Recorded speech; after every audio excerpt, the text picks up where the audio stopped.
Now this figure 17-23 deals with enclosures and how these enclosures have to have warning labels put on them. Notice the cable's 1000 volt coming in. Suitable covers shall be installed to enclose all these conductors, and the cover shall be marked. Basically, danger, high voltage, keep out. Danger, authorized personnel only, keep out.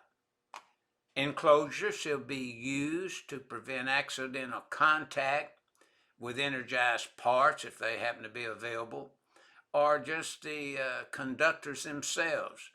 And the main,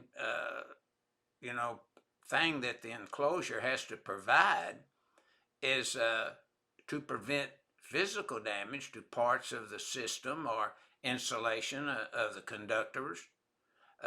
And then notice suitable covers 314.72e and 110.21b must be provided.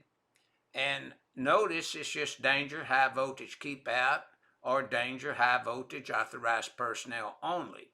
Use the AS or the ANSI standard Z535.4, and you have a number of recommended labeling type labels to be discussed and recommended what you put on these labels. Not that you have to put on them, they're just recommended, and you can edit and do whatever you want to with it.